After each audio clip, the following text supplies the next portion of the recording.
नहमदुहु व नुसल्ली व नुसल्लिमु अला रसूलिहिल करीम, अम्मा बाद। पारा नंबर 15। 15वें पारे का नाम सुबहान अल्लज़ी और 15वें पारे की जो पहली सूरत है उसका नाम सूरतुल इसरा है। लफ्ज़ इसरा का माना यह है कि रात को किसी को सैर कराना। इस पारे के और इस सूरत के बिल्कुल इब्तिदा में नबी अलैहिस्सलातु वस्सलाम के सफ़र मेराज का जिक्र है जो रात ही को हुआ था। तो इस मुनासबत से इस सूरत को सूरतुल इसरा कहते हैं, यानी इस सूरत में उस किस्सा का जिक्र मौजूद है जिसमें अल्लाह अपने नबी को मेराज करवाया। अल्लाह ने अपने नबी को मेराज करवाया। चुनाचे पहली ही आयत मुबारका में इरशाद फरमाया, सुब्हानल्लज़ी अस्रा बिअब्दिही लैलन मिनल मस्जिदिल हराम इलल मस्जिदिल अक़सा अल्लज़ी बारकना हौलहु लिनुरियहु मिन आयातिना, कि पाक है वो ज़ात जिसने अपने बंदे यानी हजरत मोहम्मद सल्लल्लाहु अलैहि वसल्लम को रातों रात मस्जिद हराम से मस्जिद अक़सा तक सैर कराई, जिसके वो मस्जिद अक़सा जिसके इर्द गिर्द हमने अपनी बरकत रखी है ताकि हम उनको अपनी निशानी दिखा सके। यहाँ एक दो बातें समझनी चाहिए। मेराज का जो वाकया है, मेराज का वाकया बहुत ही अपने अंदर अजमत लिए हुए है। हुजूर अलैहिस्सलातु वस्सलाम का बहुत बड़ा एजाज है। यहाँ ये बात याद रखें कि मेराज का सफर उसके दो हिस्से हैं। हुजूर अलैहिस्सलातु वस्सलाम बैतुल मुक़द्दस तक गए हैं मक्का मुकरमा से, यानी बैतुल्लाह से बैतुल मुक़द्दस तक का सफर है। ये एक सफर का एक हिस्सा है। दूसरा हिस्सा बैतुल मुक़द्दस से लेकर अर्श मुअल्ला तक का है, ये दूसरा हिस्सा है। हुजूर अलैहिस्सलाम बैतुल मुक़द्दस तक गए हैं मक्का मुकरमा से, इसको इसरा कहते हैं, जिसको जमीनी सफर कहते हैं। जमीनी सफर था, इसको इसरा कहते हैं। कुरान करीम में उसी का जिक्र है, सुब्हानल्लज़ी अस्रा बिअब्दिही। इस सफर का दूसरा हिस्सा बैतुल मुक़द्दस से लेकर अर्श मुअल्ला तक है। अर्श तक हुजूर गए हैं बैतुल मुक़द्दस से। इसका तज़किरा सूरतुन नजम में भी मौजूद है और हदीसों में भी इसका जिक्र आया है। इस सफर को मेराज कहते हैं। लेकिन आम तौर पर जब आपने वाकया बयान करना हो तो बैतुल्लाह से लेकर बैतुल मुक़द्दस और बैतुल मुक़द्दस से लेकर अर्श मुअल्ला तक, इस तमाम के तमाम सफर को सफर मेराज कह देते हैं। सफर मेराज हुजूर अलैहिस्सलातु वस्सलाम का एजाज भी है और आप अलैहिस्सलातु वस्सलाम का एजाज और मोजज़ा भी। मुख्तसर वक्त में इतना लंबा सफर ये सिर्फ आप ही ने किया है। आपके अलावा कायनात में किसी हस्ती ने इतना लंबा सफर नहीं किया। इस का मुख्तसर सा तज़किरा हम आपके सामने अर्ज कर देते हैं। नबी अलैहिस्सलातु वस्सलाम के इस सफर का आगाज यूं हुआ कि हुजूर अलैहिस्सलातु वस्सलाम आप तशरीफ फरमा थे उम्मे हानी के घर। हजरत उम्मे हानी के घर आप तशरीफ फरमा थे। यकायक छत फटी। हजरत जिब्रील अलैहिस्सलाम तशरीफ लाए और आपको आकर जगाया। आपको वहां से उठाकर मस्जिद हराम में यानी बैतुल्लाह में ले गए। वहां जाकर हुजूर अलैहिस्सलाम फिर हतीम काबा में लेट गए और सो गए। जिब्रील अमीन ने आपको फिर बेदार किया, आपको जमजम के कुएं पर ले गए, वहां आपको लिटाया। आप सल्लल्लाहु अलैहि वसल्लम का सीना मुबारक चाक किया, आपके दिल मुबारक को बाहर निकाला, जमजम के पानी से धोया और सोने की एक तश्त में उसको रख दिया, ट्रे में उसको रख दिया। अच्छा, धोया और सोने का एक ट्रे उन्होंने रख दिया जिसमें ईमान और हिकमत भरा हुआ था। उन्होंने वहां से ईमान और हिकमत को उठाया, हुजूर अलैहिस्सलातु वस्सलाम के सीने में उसको भरा और फिर सीने को उन्होंने सी दिया। बाद में एक सवारी लाई गई जो घोड़े से छोटी और खच्चर से ज्यादा बड़ी थी, उसको बुराक कहते हैं। हुजूर अलैहिस्सलाम को बुराक पर सवार कराया اور آپ अलैहिस्सलातु वस्सलाम को वहां से लेकर बैतुल्लाह से लेकर, यानी जो आज खाना काबा है, खाना काबा से लेकर बैतुल मुक़द्दस तक ले गए। दरमियान में हुजूर अलैहिस्सलातु वस्सलाम के इस सफर के दौरान 5 मकामात पर जिब्रील अमीन के कहने पर बुराक पर से आप उतरे। आपने उस जगह पर 2 रकअत नमाज अदा की। एक है मदीना मुनव्वरा में, दूसरा मदियन में, तीसरा तूर सीना में, चौथा बैतुल्लहम में और 5वां आप बैतुल मुक़द्दस में गए। इस जमीनी सफर में हुजूर अलैहिस्सलाम के सामने कई वाकयात पेश आए। सही मुस्लिम में हदीस मौजूद है कि हजरत अनस बिन मालिक रजी अल्लाह अन्हु फरमाते हैं कि रसूलुल्लाह सल्लल्लाहु अलैहि वसल्लम ने फरमाया, मेराज की रात मेरा गुजर हजरत मूसा अलैहिस्सलाम पर हुआ। मैंने देखा कि वो अपनी कब्र में खड़े होकर नमाज पढ़ रहे थे। इसी रास्ता में हुजूर अलैहिस्सलाम का गुजर ऐसी कौम पर हुआ जिनके नाखून तांबे के थे और वो अपने नाखूनों के साथ अपने चेहरों को और अपने सीनों को छील रहे थे। नबी अलैहिस्सलाम ने हजरत जिब्रील से पूछा कि ये कौन लोग हैं? तो उन्होंने अर्ज किया, या रसूल अल्लाह, ये वो लोग हैं जो लोगों की गीबत करते थे। आज उसका खमियाजा यह है कि अपने ही नाखूनों के साथ मुंह और सीना छलनी कर रहे हैं। अल्लाह ताला में महफूज फरमाए। आगे हुजूर अलैहिस्सलाम ने देखा कि एक शख्स है जो नहर में तैर रहा है और पत्थरों को अपना लुकमा बना बना कर खा रहा है। आपने पूछा कि यह कौन है? तो जिब्रील अमीन ने बताया कि या रसूल अल्लाह, ये वो शख्स है जो सूद दुनिया में खाता था। गर्ज इस तरह के कई वाकयात थे जो आपके इस सफर में पेश आए। जब बैतुल मुक़द्दस में आप पहुंचे तो वहां पर 2 रकअत आपने नमाज पढ़ी। तमाम अंबिया अलैहिस्सलाम जो हजरत आदम से लेकर हजरत ईसा तक थे, आपकी आमद से पहले ही वहां आपके इंतजार में मौजूद थे। वहां एक मुअज्जिन ने अजान दी, फिर इकामत कही, फिर तमाम अंबिया अलैहिस्सलाम सफ बांधकर खड़े थे कि कौन इमामत कराएगा। जिब्रील अमीन ने हुजूर अलैहिस्सलाम का हाथ पकड़ा और मुसल्ले पर खड़ा किया और फरमाया कि आप इन तमाम अंबिया अलैहिस्सलाम की इक्तिदा में आप तमाम अंबिया आपकी इक्तिदा में नमाज पढ़ेंगे। नबी अलैहिस्सलातु वस्सलाम के पीछे जिन अंबिया ने नमाज पढ़ी थी, ये नमाज रूह माल जसद थी, यानी जिस्म और रूह के साथ थे। इसके बाद हजरत जिब्रील अमीन और दीगर मलाइका आपको लेकर आसमानों की तरफ गए। आसमानों पर मुख्तलिफ अंबिया से आपकी मुलाकात हुई। पहले आसमान पर हजरत आदम अलैहिस्सलाम से, दूसरे आसमान पर हजरत ईसा अलैहिस्सलाम से, तीसरे आसमान पर हजरत यूसुफ अलैहिस्सलाम से, चौथे आसमान पर इदरीस अलैहिस्सलाम से, पांचवें पर हजरत हारून अलैहिस्सलाम से, छठे पर हजरत मूसा अलैहिस्सलाम से और सातवें पर हजरत इब्राहीम अलैहिस्सलाम से मुलाकात हुई। देखिए, ये जो 7 आसमानों पर मुलाकात हुई है, हजरत मौलाना अशरफ अली थानवी रहमहुल्लाह ने फरमाया कि अगर कोई शख्स इसको यूं बयान करना चाहे कि मुझे याद रह जाए कि किस आसमान पर किस नबी से मुलाकात हुई, तो वो एक लफ्ज याद कर ले। वो लफ्ज है आयाहुमा। आयाहुमा, अलिफ आइन ये अलिफ हा मीम अलिफ, आयाहुमा। अब पहले अलिफ से मुराद हजरत आदम और आयाहुमा आइन से मुराद ईसा, या से मुराद यूसुफ और आगे फिर अलिफ से मुराद इदरीस, आगे हा से मुराद हारून, मीम से मुराद मूसा और आगे अलिफ से मुराद इब्राहिम। तो यूं आयाहुमा कहकर हम पूरे के पूरे इन 7 अंबिया के नामों को याद रख सकते हैं।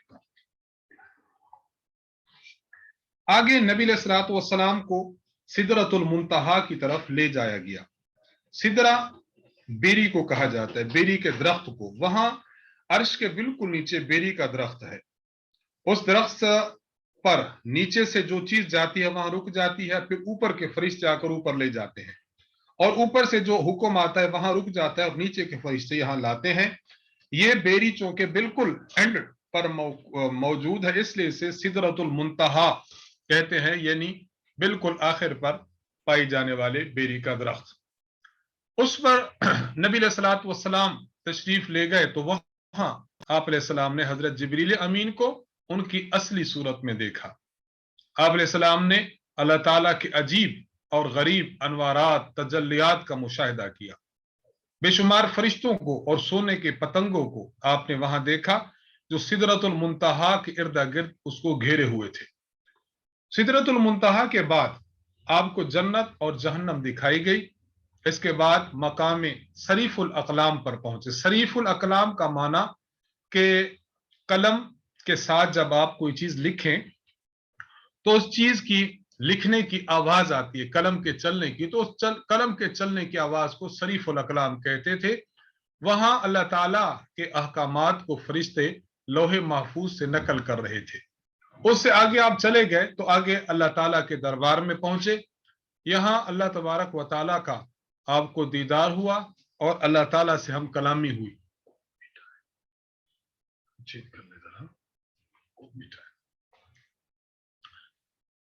ये जियारत हुजूर अलैहिस्सलाम ने अल्लाह ताला की और अपने सर मुबारक की ज़ाहिरी आंखों से की। इस मौका पर अल्लाह ताला ने हुजूर अलैहिस्सलाम को 3 इनामात इरशाद फरमाए, अता फरमाए। नंबर 1 सूरतुल बकरा की आखिरी आयात।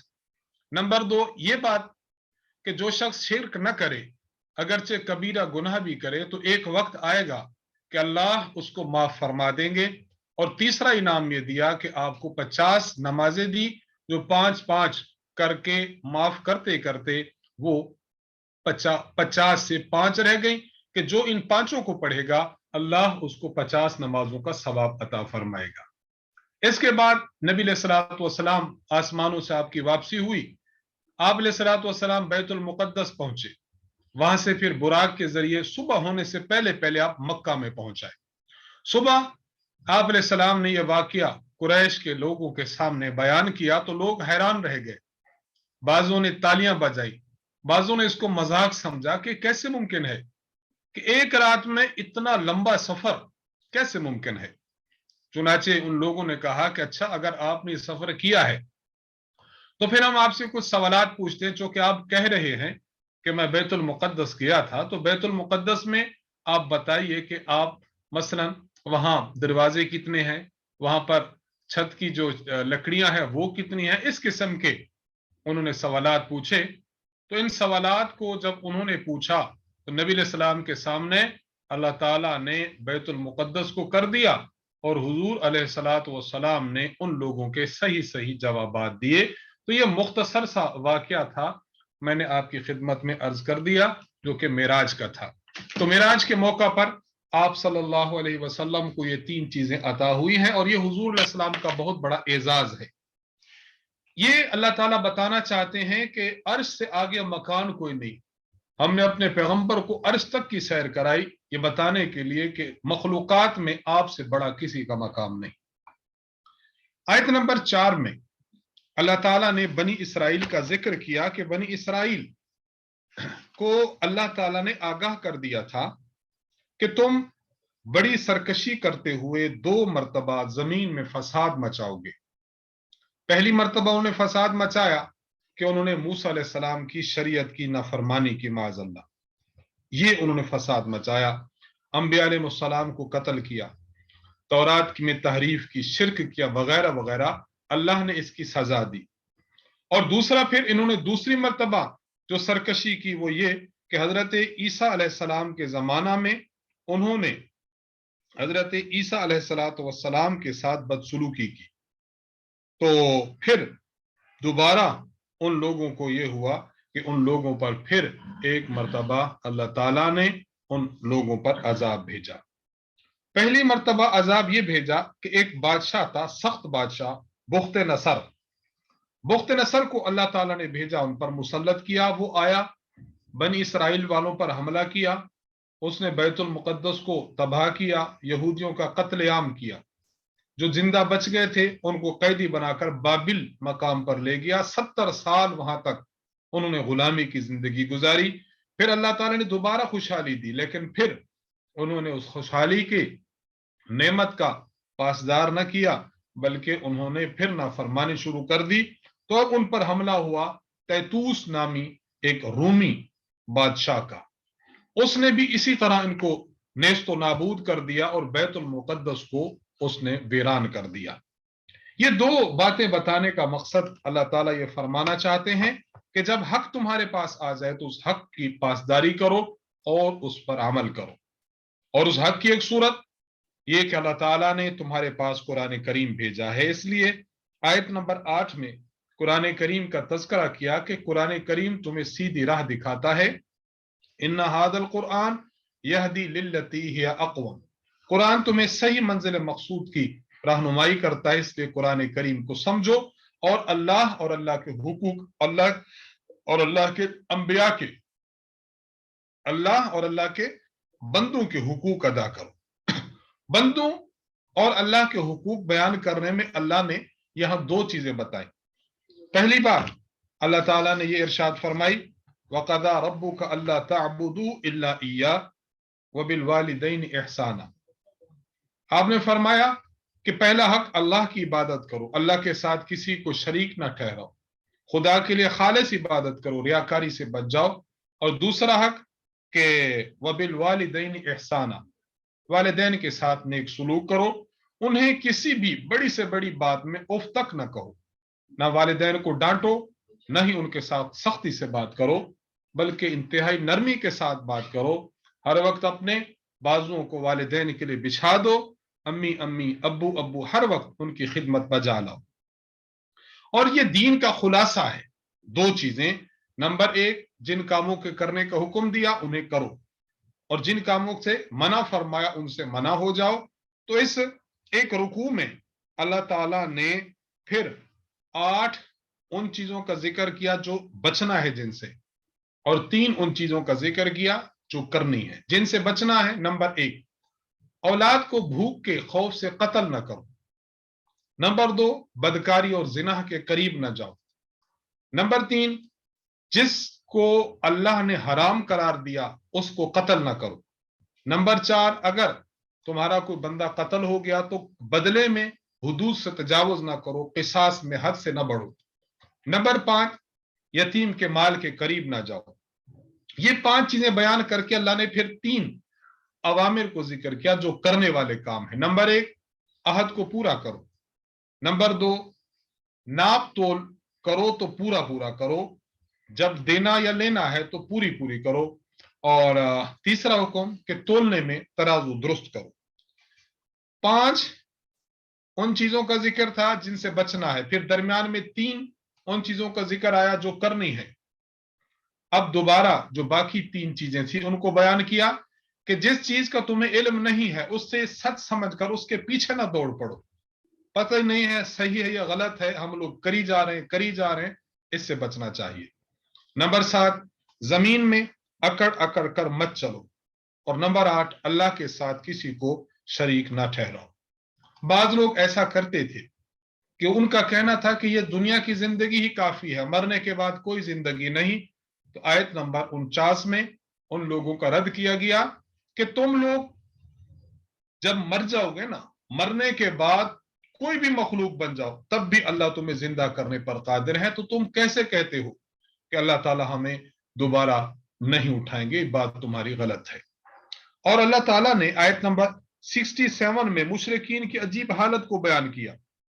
مشرک لوگ ایسے ہیں کہ جب سمندری سفر کرتے ہیں، ان کی جو کشتی ہے سمندر میں پھنس جاتی ہے، طوفان میں، ہوا میں، بھنور میں وہ پھنسی ہوتی ہے، تو اس وقت اللہ کو پکارتے ہیں فَلَمَّا نَجَّاكُمْ إِلَى الْبَرِّ أَعْرَضْتُمْ، لیکن اللہ تعالیٰ جب ان کو ٹھیک ٹھاک کر کے کنارے پر لگا دیتا ہے تو پھر خدا کے ساتھ شریک کرنے لگ جاتے ہیں۔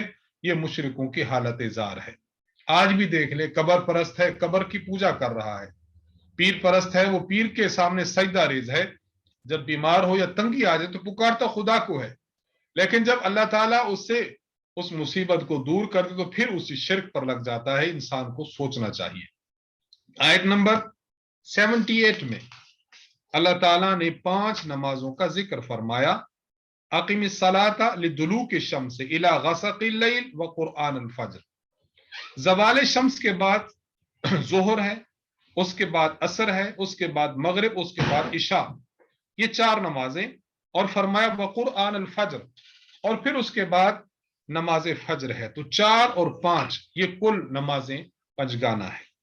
آگے آیت نمبر 79 میں ارشاد فرمایا وَمِنَ اللَّيْلِ فَتَهَجَّدْ بِهِ نَافِلَةً لَكَ، رات کو تہجد پڑھا کریں، اور میں اپنے تمام شرکا بھائیوں سے اور اپنی شارکات بہنوں سے اپنی بیٹیوں سے یہ بات عرض کروں گا کہ نمازیں پنجگانہ تو پڑھیں ہی پڑھیں، تہجد کا بھی اہتمام فرمائیں، روزانہ نیت کر کے سوئیں، اللہ تعالیٰ ہمیں اٹھا دیں، یا الارم آج کل موجود ہے، الارم لگائیں، آپ اٹھیں اور رات کو 8 رکعت کم از کم پڑھیں، زیادہ ہو سکے پڑھیں، وقت کم ہو تو تھوڑا پڑھیں، تہجد کی عادت کو ضرور اپنائیں۔ آپ صلی اللہ علیہ وسلم کے ارشاد ہے کہ اللہ تعالیٰ نے تہجد پڑھنے والے لوگوں کے لیے جنت میں ایسے بالا خانے تیار کیے ہیں، اندر سے دیکھیں تو باہر نظر آئے گا، باہر سے دیکھیں تو اندر نظر آئے گا، اتنی اعلیٰ قسم کی نعمتیں ہیں، اس کا اہتمام کرنا چاہیے۔ آیت نمبر 85 میں روح کے متعلق سوال کیا تھا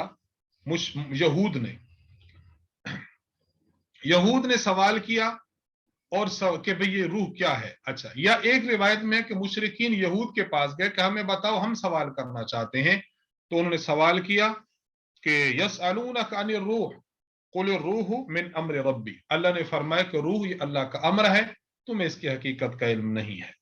آیت نمبر 90 اللہ تعالیٰ نے اپنے پیغمبر کے بارے میں ارشاد فرمایا کہ میرا نبی یہ میرا رسول ہے اور میرا بھیجا ہوا بندہ ہے، یہ مختار کل نہیں ہے کہ جو کچھ کرنا چاہے کر لے، اس لیے تم جو پاک پیغمبر صلی اللہ علیہ وسلم سے معجزات مانگتے ہو، کبھی کہتے ہو زمین سے پانی کا چشمہ نکال دیں، کبھی کہتے ہو کہ انگوروں کا باغ ہو، کبھی کہتے ہو کہ آسمان سے ٹکڑے کر کے ہمارے اوپر گرا دیں، کبھی تم لوگ کہتے ہو کہ اللہ کے فرشتے ہمارے سامنے آ جائیں، کبھی کہتے ہو کہ سونے کا گھر بن جائے، کبھی کہتے ہو آسمان پر چڑھ کے دکھائیں، کبھی کہتے ہو کہ یہ کتاب چھوڑیں اور کتاب لائیں۔ اللہ تعالیٰ فرماتے ہیں کہ یہ میں نے اپنے پیغمبر کو بھیجا ہے، میرے پیغمبر نے خدا ہونے کا دعویٰ نہیں کیا، یہ تو خدا کی صفات ہیں، لہٰذا تم جو ان کو معجزات مانگنا چاہتے ہو، اللہ نے اپنے پیغمبر کو فرمایا کہ آپ خود فرما دیں کہ هل كنت الا بشر رسولا، کہ میں تو ایک انسان ہوں اور اللہ کا رسول ہوں، خدا نہیں ہوں، لہٰذا مجھ سے اس قسم کے مطالبات مت کرو۔ آیت نمبر 101 میں وَلَقَدْ آتَيْنَا مُوسَى 9 آیات بینات، حضرت موسیٰ علیہ السلام کی 9 نشانیوں کا ذکر ہے۔ وہ 9 نشانیاں کون سی ہیں؟ نمبر 1 عصا، یعنی آپ کی لاٹھی جو آپ ڈالتے تھے تو پانی میں سمندر میں راستہ بن جاتا، جو آپ زمین پر ڈالتے تو وہ اژدہا بن جاتا۔ نمبر 2 ید بیضا، چمکنے والا ہاتھ جو آپ اپنی بغل میں ڈالتے باہر نکالتے تو بالکل درست ہو جاتا۔ نمبر 3 زبان میں جو لکنت تھی اللہ نے دور کر دی۔ نمبر 4 سمندر میں 2 راستے بنا دیے۔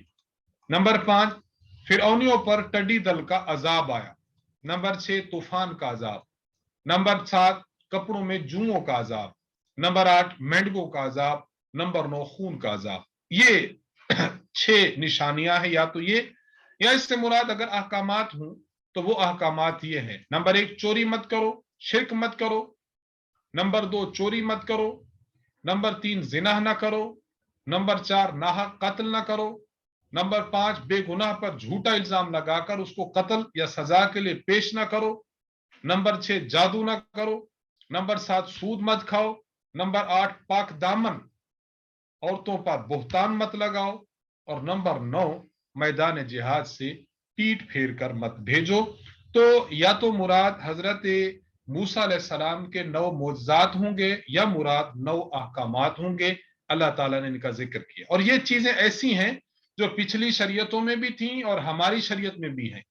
ہمارے لیے بھی یہی حکم ہے کہ ہم لوگ بھی ان چیزوں پر عمل پیرا ہوں، جن چیزوں سے روکا ہے ہم ان سے رک جائیں۔ آگے اللہ تعالیٰ نے اپنے اچھے اچھے ناموں کا ذکر فرمایا کہ اللہ تبارک و تعالیٰ کے اچھے اچھے نام ہیں۔ قُلِ اللَّهَ أَوِ الرَّحْمَنِ، اللہ کو رب اللہ پکارو یا رحمان پکارو، ایما تدعو فلہ الاسماء الحسنی، اللہ کو جس اچھے نام سے پکارو خدا کے اچھے نام ہیں۔ حدیث مبارک میں آتا ہے کہ اللہ تعالیٰ کے پیغمبر ارشاد فرماتے ہیں کہ اللہ تعالیٰ کے 99 نیم ہیں، 99 نام ہیں، من احصاها دخل الجنہ، جس نے ان 99 ناموں کو یاد کر لیا اللہ اس کو جنت عطا فرمائیں گے۔ تمام شرکاء اور شارکات سے یہ گزارش ہوگی قرآن کریم کے جو ہوتا ہے اپنا گتا، اس کے جو اندرونی طرف پہلا جو ورق ہے اس پر یہ نام لکھے ہوتے ہیں، تو کوشش کی جائے کہ ناموں کو یاد کیا جائے۔ اللہ تعالیٰ کے 99 نام ہیں، 2 4 2 4 5 10 روزانہ آپ یاد کرتے رہیں تو انشاءاللہ آپ کے 10-15 دنوں میں یہ آپ کو پختہ ہو جائیں گے۔ پھر مختلف اوقات میں ان کو پڑھتے رہیں تو انشاءاللہ العزیز اللہ تبارک و تعالیٰ ان کی برکت سے انسان کو مغفرت عطا فرمائیں گے۔ آیت نمبر 110 میں ارشاد فرمایا لا تجہر بصلاتک ولا تخافت بها وابتغ بین ذلک سبیلا، جب بھی نماز پڑھیں یا عام طور پر پڑھیں تو آواز بہت زیادہ اونچی بھی نہ ہو، آواز بہت زیادہ کم بھی نہ ہو، بلکہ درمیانی اعتدال کے ساتھ پڑھیں۔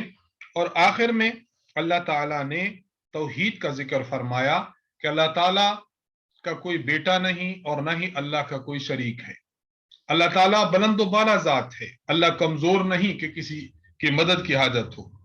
تو اللہ تعالیٰ نے فرمایا کہ تم سب مسلمان میرے بارے میں یہ یقین رکھو کہ میں اللہ تمہارا پروردگار ہوں، میرا کوئی شریک نہیں۔ پارہ نمبر 15 میں سورۃ الکہف کا کچھ حصہ ہے اور باقیہ حصہ پارہ نمبر 16 میں ہے۔ کہف عربی زبان میں غار کو کہتے ہیں۔ اس سورت مبارکہ میں چونکہ غار والوں کا ذکر ہے اس لیے اس سورت کو سورۃ الکہف کہتے ہیں۔ اس کا شان نزول یہ ہے کہ مدینہ منورہ کے یہودیوں سے مشرکین مکہ نے پوچھا تھا یا خود یہودیوں نے سوال کیا حضور علیہ السلام سے، اور سوال 3 تھے۔ پہلا کہ روح کیا ہے یہ بتائیں، اس کا جواب پیچھے آ چکا ہے کہ روح اللہ کا امر ہے۔ نمبر 2 اصحاب کہف کون تھے، غار والے لوگ کون تھے، اور نمبر 3 ذوالقرنین جو ہم سنتے ہیں اس کا قصہ کیا ہے۔ اللہ کے نبی صلی اللہ علیہ وسلم نے فرمایا میں کل بتاؤں گا۔ اللہ کے نبی انشاءاللہ کہنا بھول گئے تو وہی کچھ دن تک بند رہی۔ 15 دن کے بعد پھر حضرت جبریل علیہ السلام اللہ کا قرآن لے کر آئے وَلَا تَقُولَنَّ لِشَيْءٍ إِنِّي فَاعِلٌ ذَلِكَ غَدًا إِلَّا أَن يَشَاءَ اللَّهُ، اے پیغمبر آپ جب بھی کوئی گفتگو فرمائیں کہ میں یہ کام کروں گا تو یہ ضرور کہا کریں کہ انشاءاللہ انشاءاللہ، تو اس کے بعد حضور انشاءاللہ فرماتے تھے۔ اصحاب کہف کا قصہ سمجھ لیجئے، ایک زمانہ ایسا تھا، ایک ظالم اور مشرک بادشاہ تھا جس کا نام دقیانوس تھا۔ چند نوجوان ایسے تھے جو بتوں کی عبادت سے دور تھے۔ بادشاہ ان کو پریشان کرتا تھا اور کہتا تھا کہ تم لوگ بھی بتوں کی پرستش کرو، بتوں کی پوجا کرو۔ ان چند نوجوانوں نے اپنے ایمان کو بچانے کے لیے ایک غار میں چلے گئے، وہاں جا کر سو گئے۔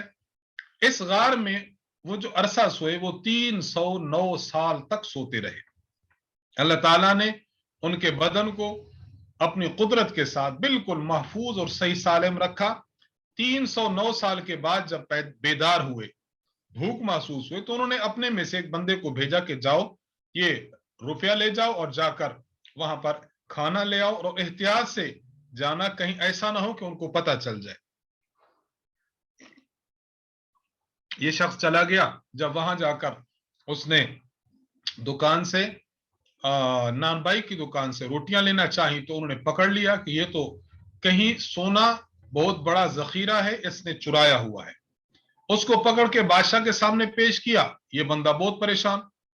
بادشاہ سلامت اس وقت کا تھا وہ توحید پرست تھا۔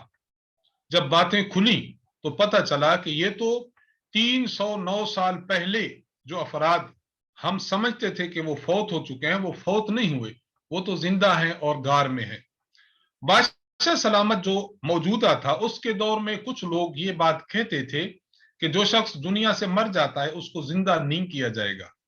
یہ لوگ سو رہے تھے، سوتے ہوئے واپس آ گئے، تو بادشاہ کو اس بات کو سمجھانا آسان ہو گیا کہ جو اللہ 309 سال تک انسان کو نیند دے کر بیدار کر سکتا ہے وہی اللہ بوسیدہ جسم کو، ریزہ ریزہ اور مٹی ہونے والے جسم کو نئی زندگی بھی عطا کر سکتا ہے۔ تو یہ قصہ تھا جو اصحاب کہف کا تھا، میں نے مختصراً آپ کی خدمت میں عرض کر دیا۔ آیت نمبر 9 میں ان لوگوں کو یہ بات کہی گئی ہے کہ یہ لوگ اصحاب رقیم تھے. ام حسبت ان اصحاب الکہف والرقیم، رقیم تختی کو کہتے ہیں. دقیانوس جو بادشاہ تھا اس نے تختی پر ان لوگوں کے نام لکھوا کر غار کے باہر بھی لگا دیے تھے یا اپنے خزانے میں بھی رکھ لیے تھے کہ یہ لوگ میرے یہاں سے ایسے غائب ہوئے کہ پتہ نہیں چلا کہاں چلے گئے. تو اس لیے ان کو اصحاب کہف بھی کہتے ہیں کہ انہوں نے غار میں جا کر پناہ لی. ان کو اصحاب رقیم بھی کہتے ہیں کہ انہوں کے نام کی تختی محفوظ رہی.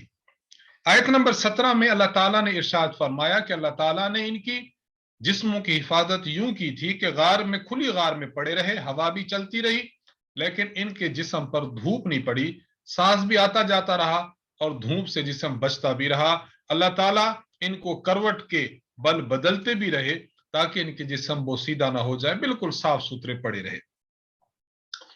آیت نمبر 19 میں ارشاد فرمایا گیا کہ جب یہ لوگ اٹھے تو آپس میں ایک دوسرے سے پوچھنے لگے کہ ہم کتنا عرصہ ٹھہرے.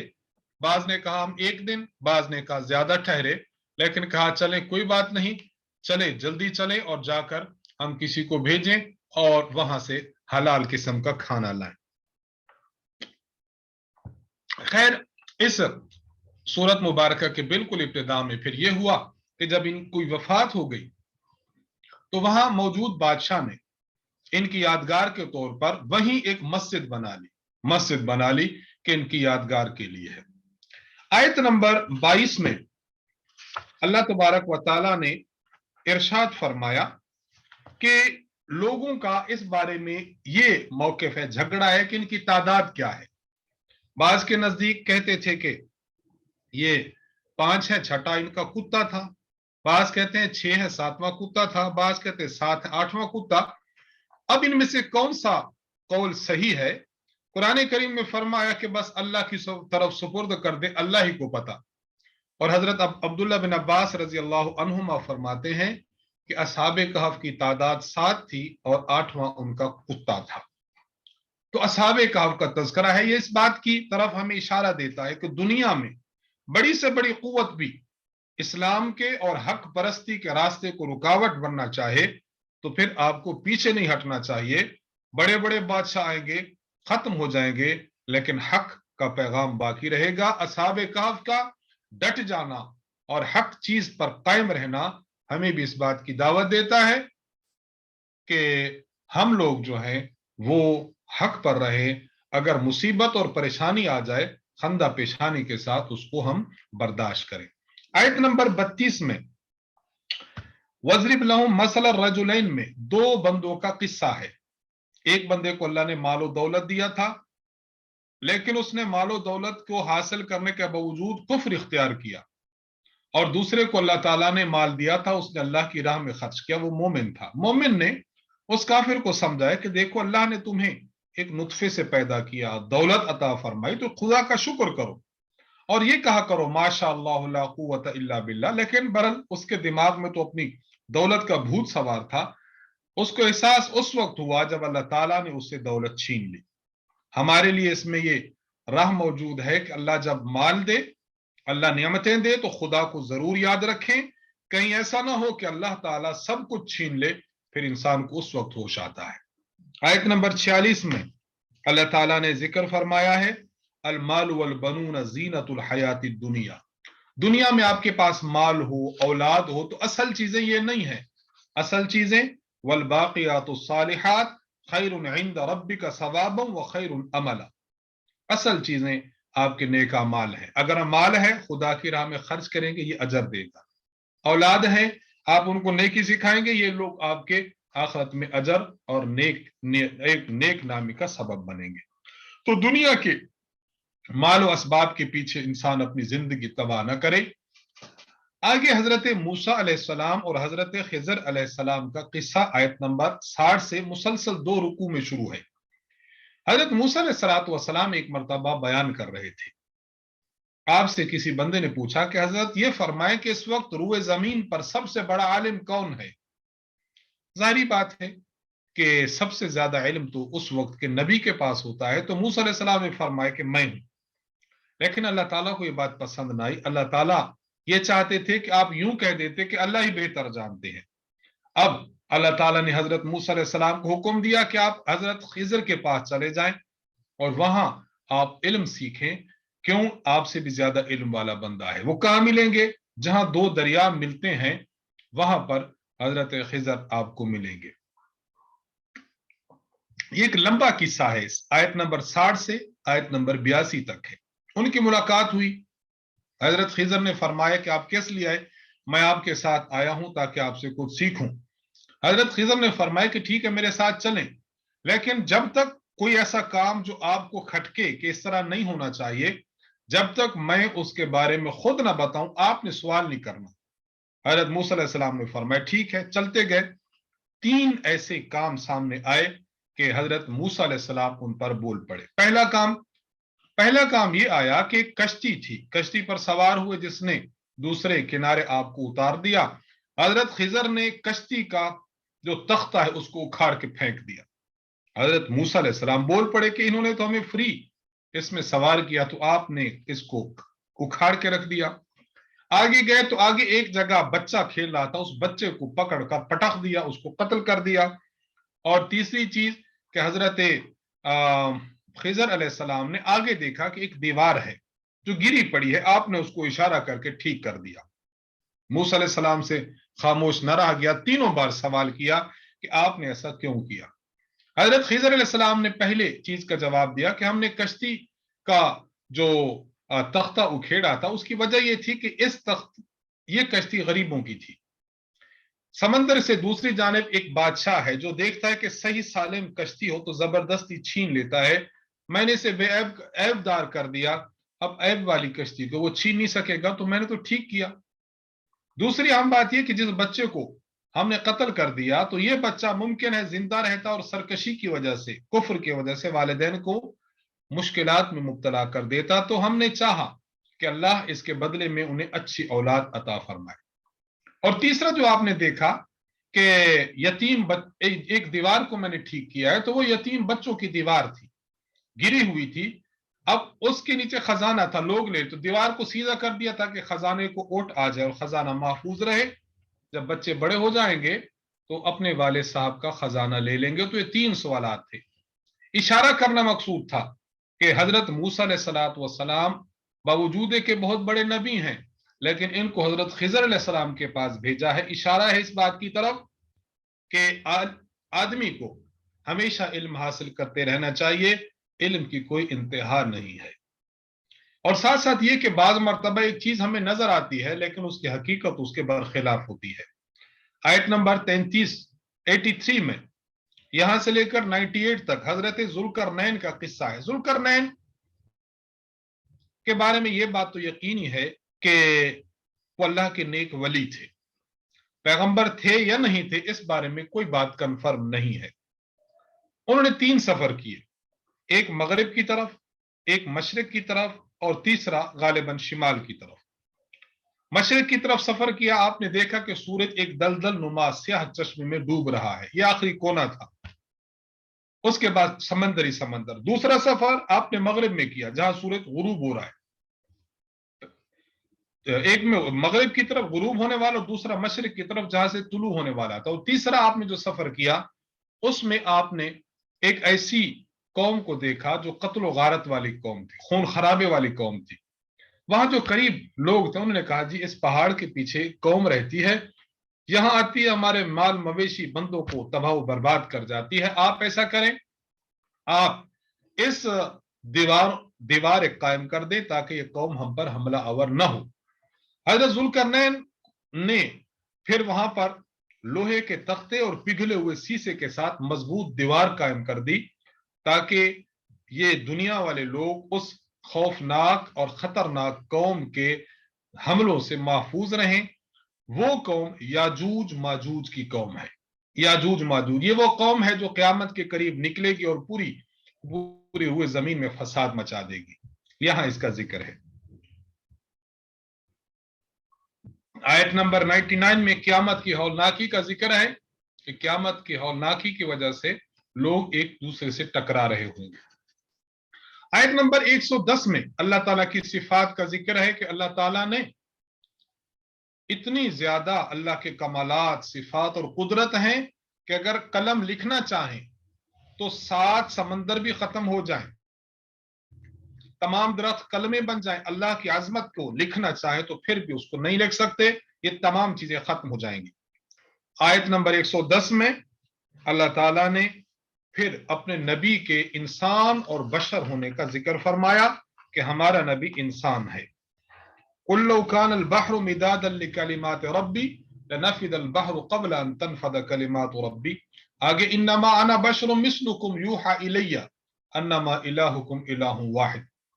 آگے اللہ تعالیٰ سے ملاقات کا ذکر اور انسان کے اعمال کی قبولیت کا ذکر کہ انسان کا عمل قبول جب ہوگا تو اس وقت ہوگا جب انسان کا عقیدہ ٹھیک ہوگا، اور نمبر 2 انسان کی نیت ٹھیک ہوگی، نمبر 3 انسان کا عمل سنت کے مطابق ہوگا۔ یہ بات واقعتاً یاد رکھیں، کبھی ہمارا عقیدہ ٹھیک نہ ہو تو اعمال بیکار ہے، کبھی نیت ٹھیک نہیں ہوتی اور کبھی عمل سنت کے خلاف ہوتا ہے، پھر بھی عمل بیکار ہے۔ عمل اللہ کے دربار میں وہ قبول ہے جو بالکل سنت کے مطابق ہونا چاہیے۔ آگے سورت مریم کا ذکر ہے۔ اس سورت کو سورت مریم اس لیے کہتے ہیں کہ اس سورت میں اللہ تعالیٰ نے حضرت مریم علیہ السلام کا قصہ ذکر فرمایا۔ آیت نمبر 3 میں بالکل ابتدا میں تذکرہ ہے حضرت زکریہ علیہ السلام کا۔ حضرت مریم کا کچھ قصہ ہم پہلے بیان کر چکے ہیں، یہاں حضرت زکریہ کے حوالے سے بھی ذکر ہے۔ حضرت زکریہ بالکل بڑھاپے میں آہستہ آہستہ جا رہے ہیں، آپ نے اللہ تعالیٰ سے دعا مانگی، فَهَبْ لِي مِن لَّدُنْكَ وَلِيًّا، اللہ مجھے بیٹا عطا فرما دے جو میرے علوم کا اور آل یعقوب کے علوم کا وارث بنے۔ تو حضرت زکریہ علیہ السلام کو اللہ نے بیٹا عطا فرمایا جس کا نام تھا یحییٰ۔ یہ بات یاد رکھیں کہ یہاں جو حضرت زکریہ نے فرمایا کہ وہ میری اور آل یعقوب کی وراثت کا وارث بنے، تو وراثت سے مراد مال و دولت نہیں ہے، وراثت سے مراد علم ہے۔ کیوں؟ اس لیے کہ نبی کے بارے میں طے شدہ ہے کہ نبی جب دنیا سے رخصت ہو، اس کا مال ہو تو مال صدقہ ہوتا ہے، مال اس کے وارثوں میں تقسیم نہیں ہوتا۔ خیر، اللہ تعالیٰ نے دعا کو قبول فرمایا اور حضرت زکریہ علیہ السلام کو یحییٰ علیہ السلام جیسا بیٹا دینے کی خوشخبری دے دی، اور اللہ نے اس کا نام بھی خود تجویز فرمایا، یحییٰ یعنی جس کی زندگی والا، جس طرح ہم کہتے ہیں نا عمر دراز، عمر والا۔ حضرت زکریہ نے عرض کیا کہ یا اللہ، میرے اسباب بھی ایسے کہ میں بھی بوڑھا ہوں، بیوی میری بانجھ ہے، تو بچہ کیسے ہوگا؟ اس کی کوئی نشانی آپ ارشاد فرما دیں۔ اللہ تعالیٰ نے نشانی یہ بتائی کہ آپ لوگ 3 دن 3 رات تک بات کرنے کی طاقت کے باوجود بول نہیں سکیں گے۔ ہاں، جب آپ اللہ کا ذکر کرنے لگیں گے تو وہ ہوگا، بات نہیں کر سکیں گے، اور واقعتاً ایسا ہوا۔ جب حمل ٹھہرا تو حمل ٹھہرنے کی علامت یہ واضح ہوئی کہ آپ بات کرنے کے باوجود بات نہیں کر سکے۔ تو اللہ تعالیٰ نے آپ کو حضرت یحییٰ علیہ السلام دیے جو بہت ہی عقل مند، دانا، پاکیزہ، نرم دل، متقی اور والدین کی خدمت کرنے والے تھے۔ اس سے معلوم ہوا کہ اگر انسان نے اولاد مانگنی ہے تو اولاد اللہ تبارک و تعالیٰ کی ذات سے مانگے، اللہ تعالیٰ کی ذات سے مانگے۔ آگے آیت نمبر 16 میں حضرت مریم علیہ السلام کا قصہ ہے۔ آپ کو عرض کیا تھا کہ حضرت مریم کے خالو تھے حضرت زکریہ، اور یہ مجاور تھے، امام تھے بیت المقدس کے۔ حضرت مریم اور حضرت عیسیٰ علیہ السلام کا قصہ پہلے بھی بیان ہو چکا ہے، اللہ نے یہاں بھی بیان کیا، اور یہ خصوصاً اس بات کے لیے، عیسائیوں کے اس عقیدہ کی تردید کے لیے جو یہ کہتے ہیں کہ عیسیٰ علیہ السلام معاذ اللہ کے بیٹے ہیں، تو اللہ تعالیٰ نے فرمایا کہ جب ان کی پیدائش ایک عورت سے ہوئی ہے تو وہ خدا کیسے ہو سکتے ہیں؟ خدا تو وہ ہے جو محتاج نہ ہو۔ حضرت عیسیٰ علیہ السلام پیدائش میں ماں کے محتاج ہیں، چلنے پھرنے میں ماں کے محتاج ہیں، اور روٹی کھاتے ہیں، پانی پیتے ہیں، ضروریات زندگی ان کی موجود ہیں، تو خدا نہیں ہو سکتے۔ حضرت مریم علیہ السلام 13 یا 15 سال کی تھیں تو ان کے پاس حضرت جبریل علیہ السلام تشریف لائے خوبصورت لڑکے کی شکل میں۔ فرشتہ جب انسانی شکل میں آتا ہے تو بڑی خوبصورت شکل میں آتا ہے۔ حضرت مریم نے جب دیکھا کہ کوئی بندہ اچانک سامنے آ گیا تو فوراً پردے کا اہتمام کیا، حضرت جبریل نے بتایا کہ میں جبریل امین ہوں، اللہ کی طرف سے تمہارے لیے بیٹے کی بشارت اور خوشخبری لے کر آیا ہوں۔ انہوں نے حضرت مریم کو پھونکا گریبان میں، اور اس پھونکنے سے حضرت مریم کو حمل ٹھہرا۔ ولادت کے دن جب قریب آئے، اللہ تعالیٰ نے فرمایا کہ آپ چلی جائیں، قریب ایک ٹیلا ہے، وہاں پر بغیر موسم کے اللہ تعالیٰ نے کھجور پر پھل لگا دیا، چشمہ جاری فرما دیا کہ یہاں رہے، بچے کی ولادت کے بعد آپ وہیں رہیں۔ کھجور کھاتی تھیں اور چشمے کا پانی پیتی تھیں۔ جب 40 دن یا جتنے دن نفاس کے تھے، آپ وہیں ٹھہری رہیں۔ اس سے پتہ چلا کہ ولادت کے ایام میں عورت کو ایک تو پانی صاف ستھرے کا اہتمام کرنا چاہیے، اور دوسرا مقویات اور طاقت کی چیزیں کھانی چاہیے۔ ان دنوں میں کھجور کا استعمال مفید بتایا جاتا ہے۔ مزید اس کی جو تفصیلات ہیں وہ اپنے معالج سے اور ڈاکٹر سے پوچھی جا سکتی ہیں۔ جب آپ کا بچہ پیدا ہو گیا، نفاس کے ایام ختم ہو گئے، تو حضرت مریم اپنے خاندان والوں کے پاس آئیں۔ خاندان والوں نے دیکھا کہ آپ کا تو نکاح نہیں ہوا، آپ بغیر نکاح کے بچہ لے کر آ گئے، تو خاندان والوں نے آپ کی طرف انگلیاں اٹھائیں۔ لیکن حضرت مریم علیہ السلام نے اس بچہ کی طرف اشارہ کیا کہ میری صفائی یہ میرا بچہ دے گا۔ ان لوگوں نے کہا کہ آپ کا بچہ دے گا، یہ بچہ جو پنگھوڑے میں ہے آپ کی گود میں، یہ ہم سے بولے گا، آپ ہم سے مذاق کرتی ہیں؟ لیکن اللہ اکبر کبیرہ، عیسیٰ علیہ السلام نے ماں کی گود میں ہی گفتگو کی کہ میں اللہ کا بندہ ہوں، اللہ مجھے کتاب دیں گے، نبی بنائیں گے، اور میں جہاں رہوں گا اللہ مجھے برکت عطا فرمائیں گے، اور اللہ نے مجھے حکم دیا ہے کہ میں نماز پڑھوں، زکوٰۃ ادا کروں، جب تک زندہ رہوں اپنی ماں کا فرما بردار بنوں۔ اللہ نے مجھے سختی کرنے والا نہیں بنایا۔ کئی بچوں نے اپنی والدہ کی گود میں گفتگو کی ہے۔ ایک اس بچے نے گفتگو کی، یعنی حضرت عیسیٰ علیہ السلام نے۔ ایک وہ بچہ جو آپ نے سنا حضرت یوسف علیہ السلام کے قصہ میں۔ اور بھی بہت سے بچے ہیں جنہوں نے اپنے بچپن میں ہی صاف ستھری گفتگو کی ہے۔ تو یہاں حضرت مریم علیہ السلام کا وضاحت کے ساتھ ذکر ہے۔ یہاں ایک بات میں عرض کرتا چلوں، استاذ محترم حضرت متکلم اسلام مولانا محمد الیاس گھمن صاحب دامت برکاتہم نے پچھلے دنوں حضرت عیسیٰ علیہ السلام کی حیات پر بہت تفصیل کے ساتھ گفتگو کی ہے۔ میں اپنے تمام شرکاء سے عرض کروں گا کہ آپ اس گفتگو کو ایک مرتبہ شروع سے آخر تک سنیں، اور اس میں دیکھیں کہ حضرت مریم، ان کا خاندان، بچے کی ولادت، پھر حضرت عیسیٰ کے بارے میں مسلمانوں کے نظریات، اس کو ایک مرتبہ اچھی طرح سن لیں تاکہ یہ پختہ ہو جائے کہ ان کی زندگی کیسی ہے اور ان کی تعلیمات کیا ہیں، اور ہمارے لیے حضرت عیسیٰ علیہ السلام کی زندگی میں کیا کیا رہنمائی موجود ہے، اس کو اچھی طرح آپ نے سننا ہے۔ آیت نمبر 41 میں حضرت ابراہیم علیہ السلام کی تبلیغ کا ذکر ہے۔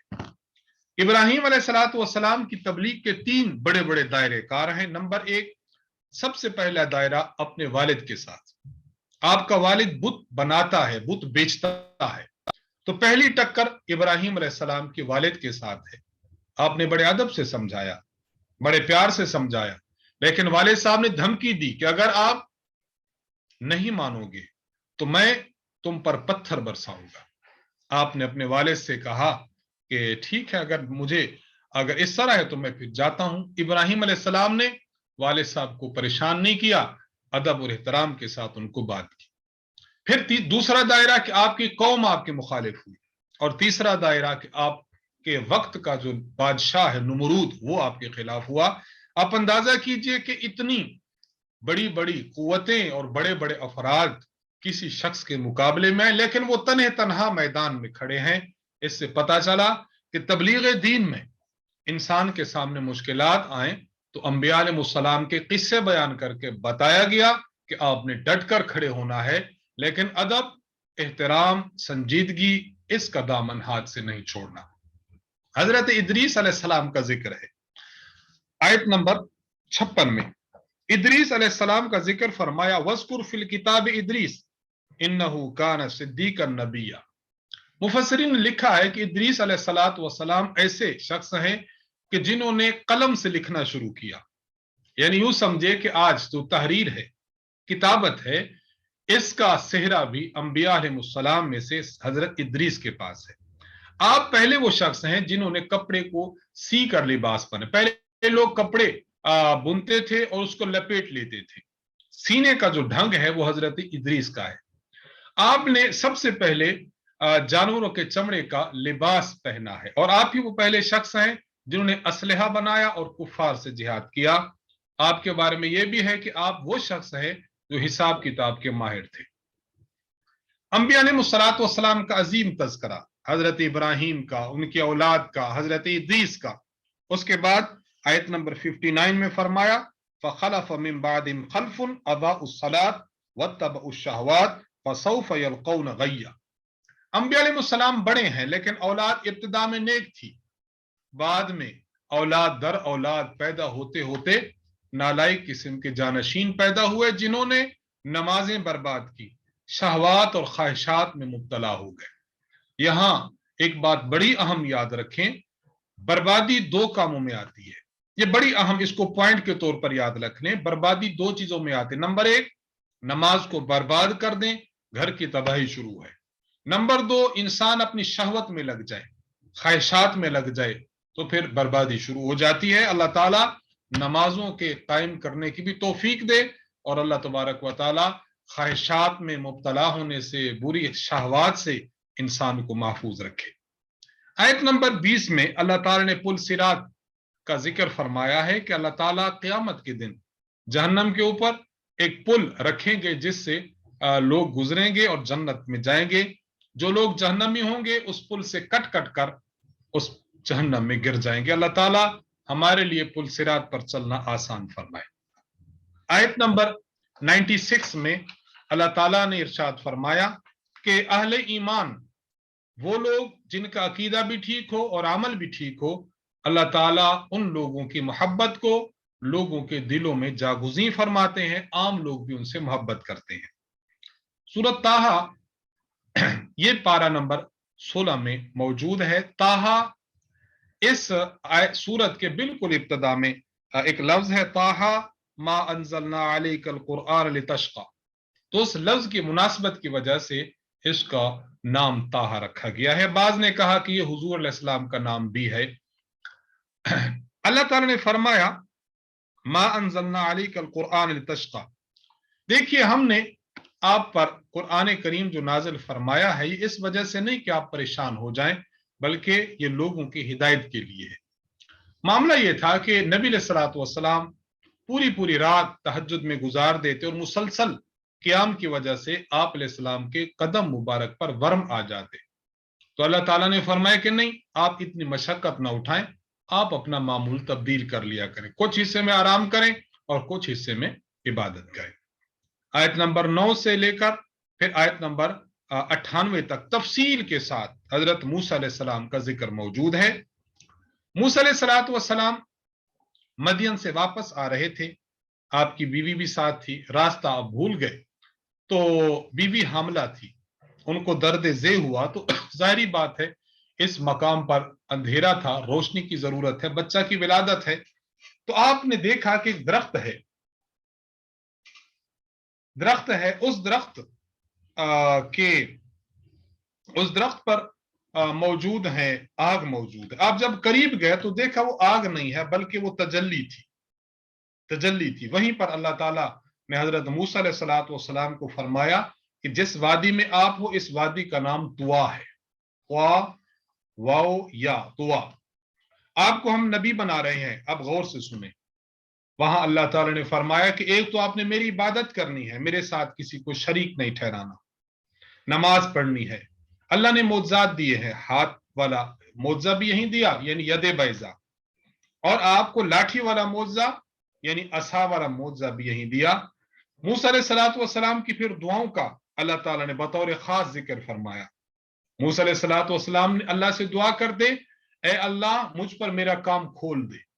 नंबर 2, मेरी जुबान फसी बना दे, लुकनत ना हो। नंबर 3, मेरे भाई हजरत हारून को मेरा मुआविन बना दे। नंबर 4, मेरे तमाम काम आसान फरमा दे।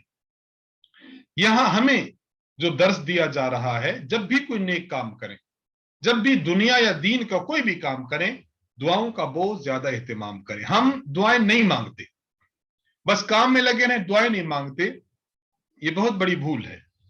अल्लाह से दुआएं मांगे, बल्कि हदीस में है कि अल्लाह ताला से अगर कोई दुआ नहीं मांगता तो अल्लाह नाराज होते हैं।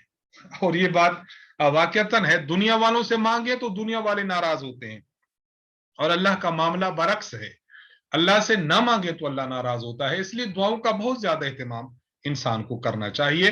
आयत नंबर 55 में फिर अल्लाह ताला ने एक ज़ाब्ता बयान फरमाया कि बंदा जहां से पैदा होता है वहीं पर दफन होता है। गोया जहां बंदे ने दफन होना था, अल्लाह ताला ने उस बंदे को वहीं की मिट्टी से पैदा फरमाया। आयत नंबर 99 में अल्लाह तबारक व तआला के पैगंबर हजरत नबी अलैहिस्सलातु वस्सलाम की खत्म नबूवत का जिक्र है। कज़ालिका नक़ुस्सु अलैका मिन अंबाइ मा क़द सबक व क़द आतैनाका मिन लदुन्ना ज़िक्रा। हुज़ूर अलैहिस्सलाम आखिरी पैगंबर हैं, आप रसूल बरहक हैं। क्यों? इसलिए कि पिछले अंबिया का तज़किरा जो करता है तो वो अपनी तरफ से नहीं करता, उस पर अल्लाह की वही आती है। आगे इस्मत अंबिया का जिक्र है। हजरत आदम इस्मत अंबिया का माना कि अल्लाह ताला अपने नबी को गुनाह से महफूज फरमाते हैं। हजरत आदम अलैहिस्सलाम ने भूल कर एक दरख्त खा लिया जिससे अल्लाह ने मना फरमाया था, तो अल्लाह तबारक व तआला कुरान करीम में फरमाते हैं फनसिय आदम, आदम अलैहिस्सलाम भूल गए थे और आदम अलैहिस्सलाम को भूल की वजह से मशक्कत उठानी पड़ी। तो जाहिर सी बात है कि भूल कर जो काम किया जाता है उस काम को हम ये नहीं कह सकते कि खुदा की नाफरमानी है। इसलिए हम मुसलमानों का, अहल सुन्नत वल जमात का अकीदा यह है कि अंबिया अलैहिमुस्सलातु वस्सलाम इनसे गुनाह सरजद नहीं होते, ये गुनाहों से महफूज होते हैं। आयत नंबर 130 में अल्लाह ताला ने पांचों नमाजों का जिक्र किया है। अल्लाह ताला इरशाद फरमाते हैं वसब्बिह बिहम्दि रब्बिका क़ब्ल तुलूइ शम्स व क़ब्ल गुरूबिहा व मिन आनाइल लैल फसब्बिह व अतराफ अन्नहार लअल्लका तर्दा।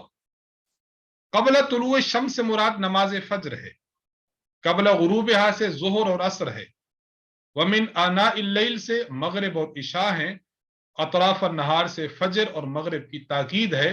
तो कुरान करीम के इस आयत से मुफस्सिरीन ने समझा कि नमाजें 5 हैं। आखिर में आयत नंबर 131 में इरशाद फरमाया वला तमुद्दन्न ऐनैका इला मा मत्तअना बिही अज़वाजम मिनहुम ज़हरतल हयातिद दुनिया। हुजूर को खिताब और हुजूर के वास्ते से हमें बात समझाई जा रही कि लोगों को, कुफार को बड़ा बड़ा माल दिया है, तो मुसलमान उनकी जानिब हसरत की निगाह ना उठाए। ये दुनिया की आजमाइश है। जिसके पास बहुत बड़ा माल है उसको संभालना, ठीक खर्च करना बहुत बड़ी जिम्मेदारी है। अगर माल कम दिया है तो जो दिया है बस उसी पर कारबंद रहें, नमाज पढ़ें, घर वालों को नमाज की तरगीब दें, अच्छे काम करें। बड़े बड़े लोगों को देखकर हमारे मुंह में पानी ना आ जाए और हम उनकी तरफ रगबत ना करें, तो अल्लाह ने हमें समझाया है। तो गोया 16वें पारे के बिल्कुल आखिर में अल्लाह ताला ने हमें ये बात समझाई है कि अगर जिसको दुनिया दूं या जिसको दुनिया ना दूं तो मेरी तकसीम है। जिसको दुनिया नहीं दी उसको ये नहीं चाहिए कि दूसरों की तरफ देखकर परेशान होता रहे। और आखिरी बात हम अर्ज करके खत्म करना चाहेंगे, वो ये, इंसान दुनिया के एतबार से अगर देखना चाहे तो अपने से कमतर लोगों को देखे, अपने से ऊपर वाले तबके को ना देखे। जब जब ऊपर वाले तबके को देखेंगे आप परेशान रहेंगे। आपकी तनख्वाह 50,000 है, अगर आपने देख लिया लाख और 2 लाख वालों को तो हमेशा परेशान रहेंगे। आप देखें 10,000 और 15,000 वालों को, इससे परेशान नहीं होंगे, अल्लाह का शुक्र अदा करेंगे कि हमें अल्लाह ने उनसे अच्छा दिया। और दीन के मामला में अपने से ऊपर वालों को देखें। क्यों? ऊपर वालों को देखेंगे मजीद शौक और ज़ौक बढ़ेगा कि हम ज्यादा नेक बने। अगर अपने से कम दर्जे वालों को देखेंगे तो मजीद सुस्ती और काहली पैदा होगी। इन्हीं कलिमात के साथ हमारे आज के पारा नंबर 16 का खुलासा खत्म होता है। अल्लाह ताला से दुआ है कि अल्लाह ताला हमें हक पर रास पर सही अमल पर कारबंद रहने की तौफीक अता फरमाए। व आखिरु दावाना अनिल हम्दुलिल्लाहि रब्बिल आलमीन।